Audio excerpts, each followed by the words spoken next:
Sir आप अपना शुभ नाम बताइए। मेरा नाम हर्षवर्धन पुरी है। मैं आम आदमी पार्टी से 273 मिल्कीपुर विधानसभा क्षेत्र से 2022 का आम आदमी पार्टी का मैं चुनाव लड़ चुका हूँ। बस। नमस्कार सर, आपका हमारे चैनल पर स्वागत है। और मैं ये पूछना चाहूँगा कि आप जो है प्रेजेंट टाइम में जो लोकसभा का चुनाव आ रहा है, इसको आप किस नज़र से देखना चाहेंगे? ये लोकसभा का चुनाव एक अहम चुनाव है। इस चुनाव में हमारा इंडिया गठबंधन हुआ है। इस इंडिया गठबंधन के तहत हमारा सेंट्रल बॉडी, प्रदेश कार्यालय जैसा निर्णय लेगा हम लोग उसी मातहत कार्य करेंगे, चाहे जिस पार्टी से समझौता हो। जैसे प्रेजेंट टाइम में कांग्रेस, सपा, अन्य और पार्टियां हैं, अलायंस किया हुआ है। उस अलायंस के तहत अगर हमारी पार्टी आगे से दिशा निर्देश देती है तो हम लोग इंडिया गठबंधन में काम करते रहेंगे। तो आपको क्या लगता है सर कि गठबंधन करने से जो है आप जीत जाएंगे? जीतना ना जीतना एक अलग चीज है, बशर्ते ये है कि आज जिस तरह से भ्रष्टाचार का माहौल बना हुआ है, आतंकवाद फैलाया गया है, उसके तहत सारे विपक्ष को एक होकर लड़ना यही हमारी एक कामयाबी है, जिसके तहत हम लड़ करके और बीजेपी को एक सबक सिखाएंगे कि हम लोग एक हैं और भारत को बचाएंगे, हिंदुस्तान को बचाएंगे। तो सर ये गठबंधन के बैनर तले अयोध्या लोकसभा सीट से जो है किसको उतारा जा रहा है, किस पार्टी से उतर रहे कैंडिडेट? जो कुछ दिशा निर्देश ऊपर से होगा हम उसका पालन करेंगे। खबर है सर कि सपा पार्टी के अवधेश प्रसाद जी जो है, जो प्रेजेंट टाइम में मिल्कीपुर विधानसभा से विधायक भी हैं। ना विधायक वहाँ से गोसाईगंज से हैं। नहीं, मिल्कीपुर विधानसभा से जी अवधेश प्रसाद जी जो है विधायक है प्रेजेंट टाइम में। जी। तो खबर ये है कि उनको जो है संसदीय का टिकट दिया जा रहा है पार्टी की तरफ से। हाँ, माननीय अखिलेश यादव जी ने इनको टिकट दे दिया है, बता दिया है कि चुनाव माननीय अवधेश प्रसाद जी लड़ेंगे।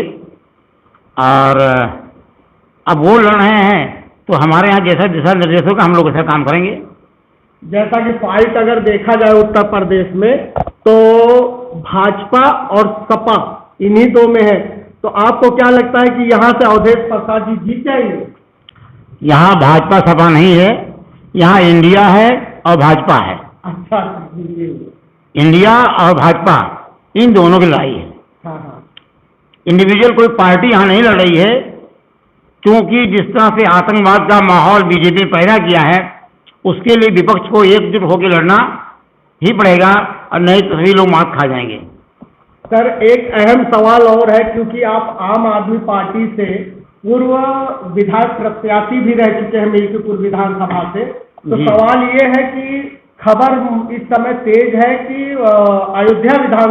अयोध्या लोकसभा सीट से सपा में रहे विधायक अभय सिंह जी, इनको जो है हो सकता है पार्टी टिकट दे। तो यदि अगर अभय सिंह जी को टिकट दिया जाता है तो फिर लड़ाई आप किस नजर से देखेंगे अवधेश प्रसाद और अभय सिंह में? देखिए, मैं अफवाहों पर ध्यान नहीं देता हूँ, ये अफवाह है। अभी सच्चाई क्या है अभी खुद सामने आएगी। प्रेजेंट टाइम में बीजेपी में अभी कोई कैंडिडेट मिल नहीं रहा है कि किस प्रत्याशी को उतारें।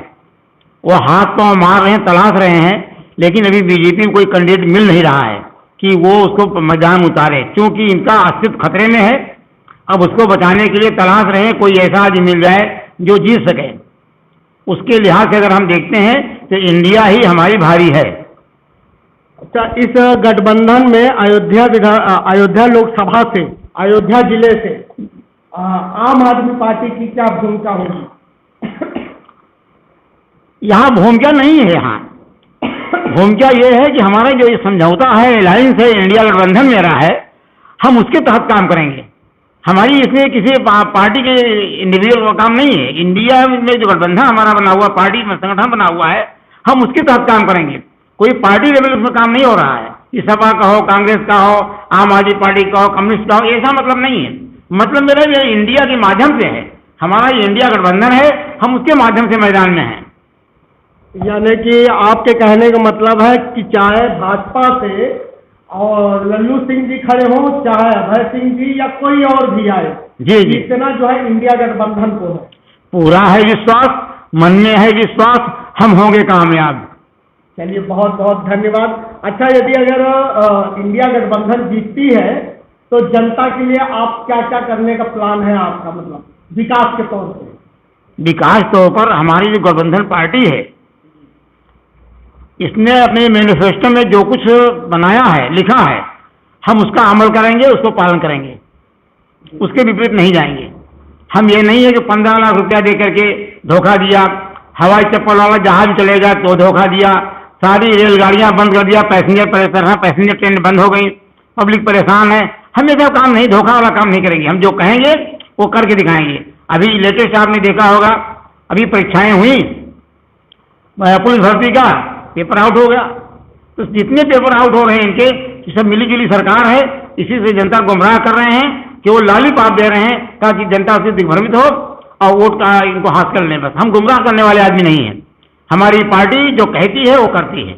कहने मतलब जो पेपर लीक हुए हैं, तो आपका कहने का तात्पर्य है कि सरकार की कमी है, सरकार कहीं न कहीं नाकाम हुई है? बेशक, दो राय नहीं है, सरकार की नाकामी है।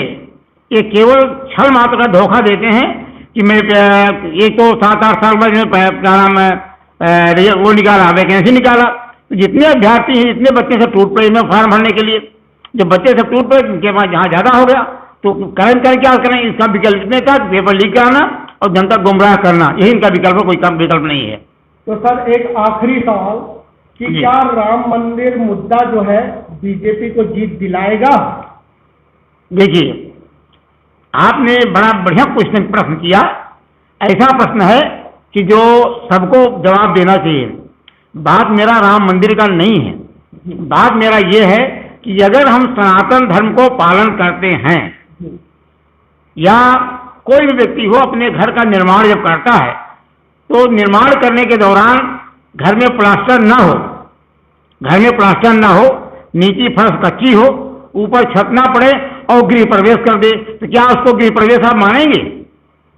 नहीं मान सकते हैं। उसी तरह से हमारे सनातन धर्म के हिसाब से जो नियम है, हमारे चारों शंकराचार्य हैं, वो कहते हैं और बताते हैं कि किसी भी मंदिर का जब तक ऊपर कलश न बैठ जाए तब तक मंदिर अधूरा होता है, पूर्ण प्रतिष्ठा नहीं हो सकता है। ऐसे हालात में डर बस क्यों राम मंदिर के नाम पर वोट लेने का एक विकल्प तलाशा गया है, ताकि मैं हौफा बनाऊं, खबर फैलाऊं कि मैंने राम मंदिर बनवाया है और मुझे वोट दीजिए। ये गुमराह करने का तरीका है। राम मंदिर न बना है, न बना पाया भी है। जब तक पूर्ण रूप से बंद करके कंप्लीट न हो जाए, उस पर कलश धारण न हो जाए, तब तक वो राम मंदिर नहीं है। ऐसा हमारे चारों शंकराचार्यों का कहना है। चलते चलते सर जनता से आपके विचार जानना चाहेंगे। देखिए, जहाँ तक जनता का सवाल है, एक जमाना ऐसा था कि लोग लॉलीपॉप करते थे, 15 लाख रुपए का झांसा दिया, लोग आगे समझ गए, 5 किलो राशन का झांसा दिया, लोग समझ गए। अब मतदाता समझदार हो गया है, ये लाभ चिल्ला है, वोट जिसको जहां देना हो, मताधिकार जिसको करना होगा, अपना गोपनीय पर मतदान वो ही करेगा। हाँ, इतना जरूर है, अगर ईवीएम हट जाता है तो बीजेपी नहीं जीतेगी, क्योंकि ईवीएम के सहारे अभी आपने जो चंडीगढ़ का चुनाव हुआ, उसके नजरिए से आप देख लीजिए कितना भ्रष्टाचार हुआ है, कैमरे के सामने किस तरह से बेईमानी हो रही है। तो यही, क्योंकि वो वोट मत पर आधारित था। अगर ये ईवीएम में होता, शायद हम उसको पकड़ न पाते। ये प्रूफ है, सिद्ध करता है कि ईवीएम के माध्यम से बेईमानी करेंगे। अगर मतपत्र के द्वारा चुनाव होगा तो इंडिया गठबंधन हमारी भारी बहुमत से जीतेगी। धन्यवाद।